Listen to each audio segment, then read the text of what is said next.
그는 너무나 차분하고 정확하며 내가 원하는 빌드업 플레이어의 모든 것을 갖추고 있습니다. 2023년 8월 독일 미넨의 한 기자회견장에서 토마스 투엘 감독이 흥분한 목소리로 외쳤습니다. 저는 그때 유럽 축구 전문 기자로서 그 자리에 있었는데 명문 바이에른 미넨의 감독이 신입 선수에 대해 이렇게 열정적으로 말하는 모습은 흔치 않았습니다. 그 선수가 누구길래 이렇게 극찬을 하는 걸까요? 2023년 7월 18일 한국 시간으로 자정을 막 넘긴 시각, 바이에른 미넨 공식 소셜미디어를 통해 한 장의 사진이 공개됐습니다. 붉은색 바이에른 유니폼을 입은 김민재가 환하게 웃고 있는 모습이었습니다. 그리고 그 아래 숫자 하나가 축구계를 놀라게 했습니다. 5천만 유로, 우리 돈으로 약 760억 원. 저는 15년간 유럽 축구를 취재해왔지만 아시아 선수가 이런 금액으로 이적한 것은 처음 목격했습니다. 그것도 단순한 이적이 아니었습니다. 바이에른 미넨이 계약서에 명시된 바이아웃 조항 5천만 유로를 일시불로 지불하며 데려간 것이었습니다. 사실 저 역시 처음에는 의문이 들었습니다. 과연 한 시즌 세리에A에서 뛴 선수가 유럽 최고의 명문 중 하나인 바이에른 미넨에서 성공할 수 있을까? 하지만 지난 2년을 지켜본 지금 저는 하나의 사실을 확신하게 되었습니다. 김민재의 이야기는 단순한 이적 이상의 의미를 담고 있다는 것을. 김민재가 바이에른 미넨으로 향하기까지의 여정은 결코 평탄하지 않았습니다. 1996년 경상남도 통영에서 태어난 김민재는 2016년 전북 현대 모터스에서 프로 데뷔를 했습니다.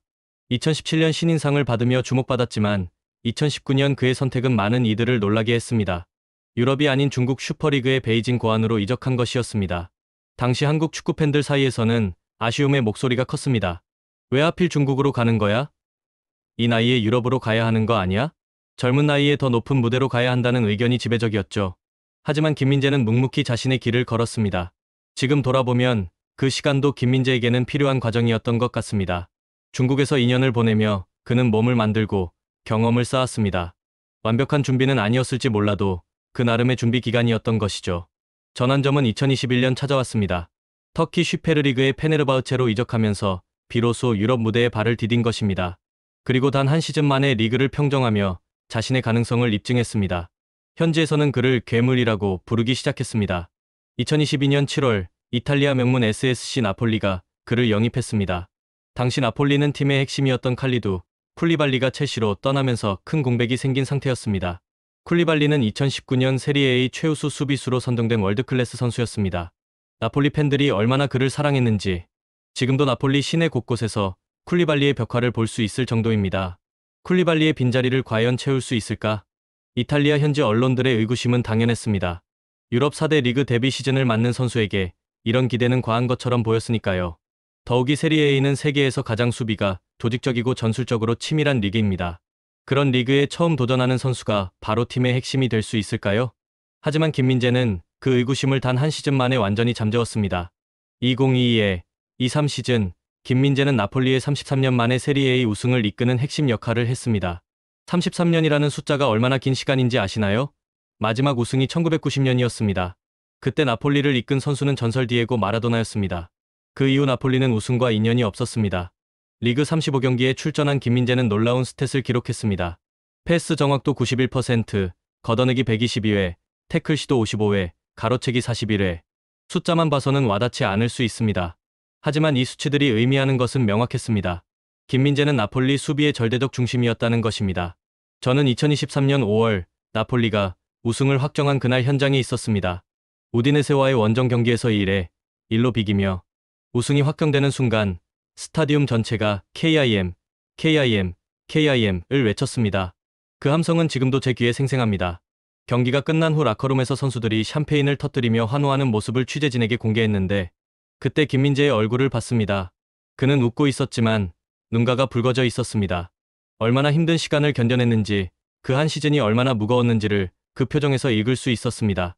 그 시즌 김민재는 세리에A 최우수 수비수로 선정되었고 세리에A 올해의 팀에도 이름을 올렸습니다. 아시아 선수로서는 최초의 기록이었습니다. 2018-19 시즌 제정된 이상에서 아시아 선수가 최우수 수비수로 뽑힌 것은 역사상 처음이었습니다. 이탈리아 축구의 전설 파비오 칸나바로는 현지 언론과의 인터뷰에서 이렇게 말했습니다. 김민재가 얼마나 강한지 알고 있었지만 이번 시즌 그는 완벽했다. 그가 어떤 실수를 했는지 하나도 생각나지 않는다. 2006년 월드컵 우승을 이끈 이탈리아 역대 최고의 수비수 중 한 명으로 꼽히는 칸나바로의 입에서 나온 찬사였습니다. 이것이 얼마나 대단한 평가인지 축구를 아는 사람이라면 누구나 알 것입니다. 나폴리 시절 김민재의 통계는 놀라웠습니다. 세리에A에서 경합 승률 63%를 기록했고 시즌 전체에서 단 5번만 상대 선수에게 드리블로 돌파당했습니다. 이는 최소 24경기 이상 출전한 선수 중 세리에A 최고 수치였습니다. 즉, 리그 전체를 통틀어 가장 돌파하기 어려운 수비수였다는 뜻입니다. 더욱 놀라운 것은 그의 빌드업 능력이었습니다.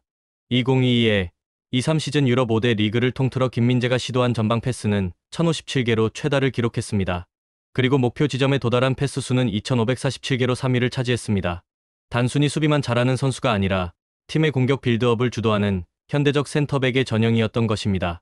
수비수가 볼을 가지고 있을 때 상대팀은 김민재를 압박하기 위해 한두 명의 선수를 보냈습니다. 하지만 김민재는 침착하게 그 압박을 벗어나 정확한 패스로 공격을 전개했습니다.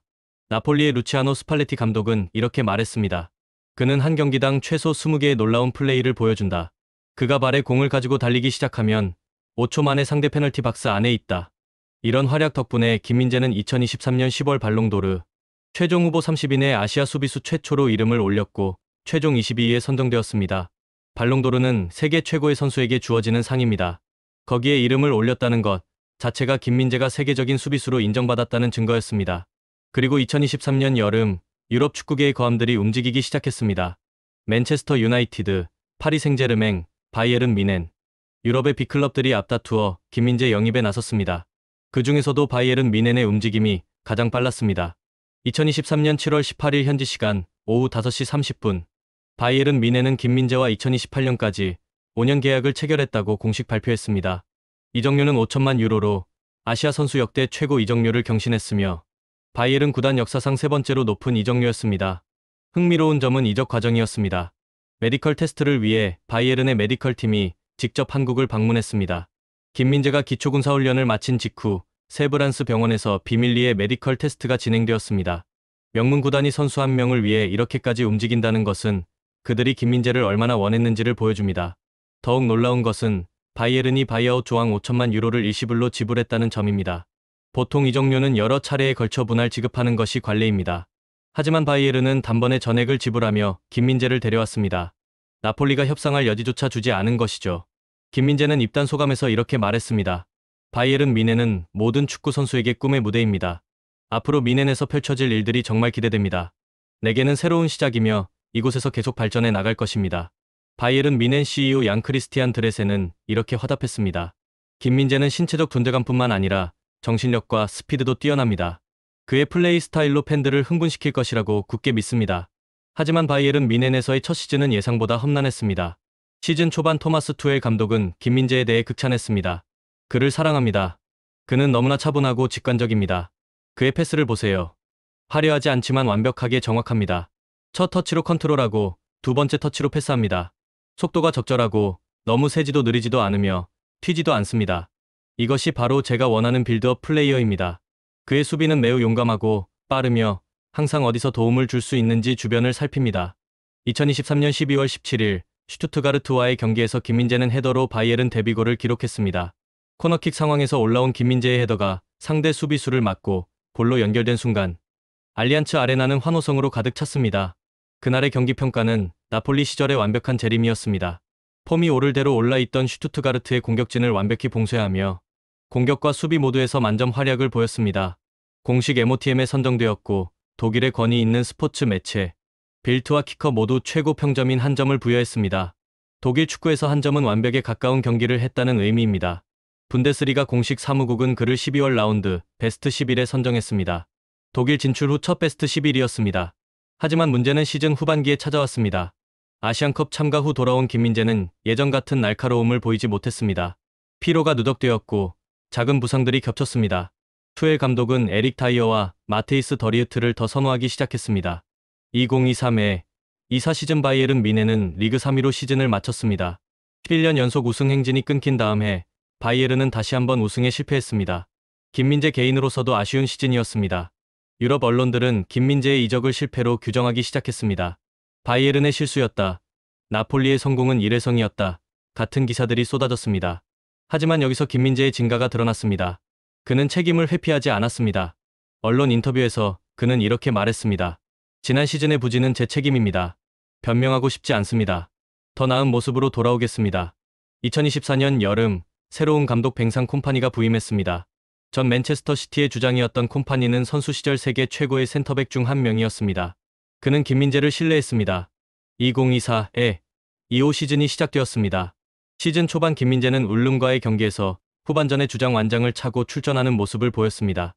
새로운 시작을 알리는 상징적인 장면이었습니다. 하지만 개막전에서 역전골을 내주는 실책을 범하며 최악의 출발을 했습니다. 다시 한번 시련이 찾아온 것처럼 보였습니다. 독일 언론들은 또다시 김민재를 비판하기 시작했습니다. 그러나 김민재는 포기하지 않았습니다. 그는 훈련장에 가장 먼저 도착하고 가장 늦게 떠나는 선수가 되었습니다. 동료 우파메카노와 함께 호흡을 맞추며 점점 안정감을 찾아갔습니다. 11월 한 달 동안 무실점으로 활약했고 이러한 활약을 바탕으로 유럽 스포츠 미디어 이달의 팀 11월에 선정되었습니다. 나폴리 이적 이후 바이에른 뮌헨 소속으로는 첫 선정이었습니다. 바이에른 뮌헨은 2018년 이후 수비적으로 가장 안정적인 모습을 보이고 있었습니다. 이는 우파메카노와 김민재의 공로가 컸습니다. 분데스리가 4경기 연속 클린시트는 지난 6년 동안 바이에른 뮌헨에게 단 한 번도 없었던 일이었습니다. 더 중요한 것은 김민재의 철인 정신이었습니다. 시즌 중 아킬레스건 염증과 무릎 통증이 있었음에도 김민재는 공식전 25경기에 연속으로 출전했습니다. 팀의 다른 수비수들인 알폰소 데이비스, 이토 히로키, 다요, 우파메카노가 모두 부상으로 이탈한 상황에서 김민재는 팀을 지켰습니다. 2025년 1월 호펜하임과의 경기에서 김민재는 공식전 26경기 만에 처음 결장했습니다. 명단에는 포함되었지만 출전하지 않았습니다. 바이에른은 그 경기를 5-0으로 이겼지만 김민재의 빈자리는 명확했습니다. 경기 후 콤파니 감독은 김민재에게 휴식을 주고 싶었다. 그는 너무 많이 뛰었다고 말했습니다. 2024년 11월 바이에른 뮌헨 경영진과 콤파니 감독은 김민재의 향상된 경기력을 극찬했습니다. 막스 에베를 단장은 김민재는 이번 시즌 완전히 다른 선수다. 지난 시즌의 어려움을 극복하고 더 강해졌다고 말했습니다. 그리고 마침내 2025년 5월 5일 그 보상이 찾아왔습니다. 2위 레버쿠젠이 프라이부르크와 2-2로 비기면서 바이에른 뮌헨의 분데스리가 우승이 확정되었습니다. 승점 76점으로 레버쿠젠 승점 68점을 제치고 조기 우승을 달성한 것입니다. 김민재는 이로써 일본의 카가와 신지에 이어 유럽 4대 리그 중 2개 리그를 우승한 역대 두 번째 아시아 선수가 되었습니다. 한국 선수로서는 최초로 세리에A와 분데스리가 모두에서 정상에 오른 것입니다. 생각해보세요. 차범근 선배님도 손흥민 선수도 이루지 못한 분데스리가 우승을 김민재가 해낸 것입니다. 물론 차범근 선배님은 UEFA컵 우승을 2차례나 이루셨고 손흥민 선수는 여전히 현역으로 뛰고 있지만 분데스리가 우승은 한국 선수에게 처음 찾아온 영광이었습니다. 김민재는 이번 시즌 리그 27경기에 출전해 2골을 기록하며 안정적인 수비력과 득점력으로 팀에 큰 힘이 되었습니다. 5월 11일 알리안츠 아레나에서 열린 우승 세레머니는 감동적이었습니다. 김민재는 6번째로 우승 트로피를 들어올렸습니다. 동료들이 김민재를 무대 중앙으로 끌어당기자 그는 수줍어하면서도 환하게 웃으며 트로피를 높이 들어올렸습니다. 그 순간을 취재하던 저는 2년 전 나폴리의 우승 세레머니를 떠올렸습니다. 그때도 김민재는 똑같이 수줍은 표정으로 트로피를 들어올렸습니다. 하지만 이번에는 뭔가 달랐습니다. 더 단단해 보였고 더 자신감 있어 보였습니다. 김민재의 바이에른 뮌헨 이적과 그 이후의 여정은 단순한 개인의 성공 스토리를 넘어섭니다. 첫째, 이는 아시아 축구의 새로운 가능성을 보여줍니다. 5천만 유로라는 이적료는 이전 아시아 선수 최고 기록인 나카지마 쇼야의 3,500만 유로를 크게 넘어선 것입니다. 이는 단순한 숫자가 아닙니다. 유럽 최고의 클럽들이 아시아 선수의 가치를 정당하게 평가하기 시작했다는 신호입니다. 예전에는 아시아 선수들이 유럽에 가려면 증명해야 할 것이 너무 많았습니다. 유럽 선수의 절반 값에도 팔리지 않았습니다. 하지만 김민재는 그 장벽을 무너뜨렸습니다. 이제 아시아 선수도 능력만 있다면 정당한 대가를 받을 수 있다는 것을 보여준 것입니다. 둘째, 현대 축구에서 수비수의 역할이 어떻게 진화하고 있는지를 보여줍니다. 김민재는 단순히 상대 공격을 막는 것을 넘어 팀의 빌드업을 주도하고 공격의 시작점이 되는 현대적 센터백의 전형입니다. 예전의 센터백은 몸으로 막고 걷어내는 것이 주 임무였습니다. 하지만 이제는 다릅니다. 패스 능력, 빌드업 능력, 심지어 드리블 능력까지 갖춰야 합니다. 김민재는 바로 그런 선수입니다. 그의 전방 패스 능력은 유럽 5대 리그 최고 수준이며 이는 현대 축구에서 수비수에게 요구되는 새로운 역량을 잘 보여줍니다. 콤파니 감독이 높은 수비 라인 전술을 구사할 수 있는 것도 김민재의 스피드와 예측력 덕분입니다. 셋째, 역경을 극복하는 정신력의 중요성입니다. 김민재의 바이에른 첫 시즌은 결코 순탄하지 않았습니다. 후반기 부진으로 주전 자리를 잃기도 했습니다. 하지만 그는 비난을 핑계로 삼지 않았습니다. 오히려 자신의 부족함을 인정하고 더 열심히 준비했습니다. 최근 현지 매체와의 인터뷰에서 김민재는 이렇게 말했습니다. 부상과 혹사를 핑계대고 싶지 않습니다. 프로라면 어떤 상황에서도 최선을 다해야 합니다. 지난 시즌의 실수들은 모두 제 책임입니다. 하지만 그 경험들이 저를 더 강하게 만들었습니다. 물론 앞으로의 길이 순탄하기만 한 것은 아닙니다. 2024에 25 시즌 말 이적설이 제기되기도 했습니다. 유벤투스와 인테르 밀란이 김민재 영입에 관심을 보였고 일부 언론은 바이에른이 김민재를 판매 리스트에 올렸다고 보도했습니다. 하지만 김민재는 명확한 입장을 밝혔습니다. 나에게는 미넨을 떠날 이유가 없습니다. 남고 싶습니다. 다음 시즌에도 미넨에서 뛰고 싶습니다. 저는 2년 전 그 기자회견장에서 토마스 투엘 감독의 흥분한 목소리를 들었을 때를 기억합니다. 그리고 지금 김민재가 우승 트로피를 들어올리는 모습을 보며 확신합니다. 이것은 끝이 아니라 시작입니다. 김민재는 자신의 커리어를 통해 중요한 메시지를 전하고 있습니다. 재능도 중요하지만 그보다 더 중요한 것은 꾸준함과 책임감, 그리고 역경을 극복하는 정신력이라는 것을.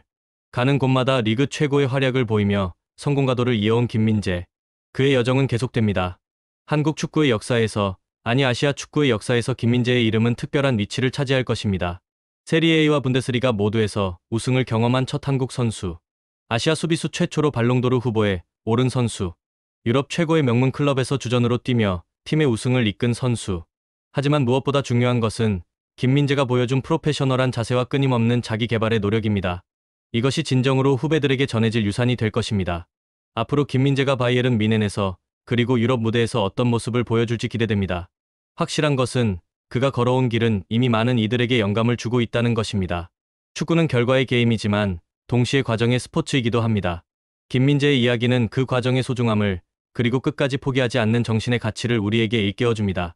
바이에른 뮌헨의 알리안츠 아레나에서 울려 퍼지는 KIM, KIM, KIM 함성은 이탈리아 나폴리의 스타디움에서 들었던 그 함성의 연장선입니다.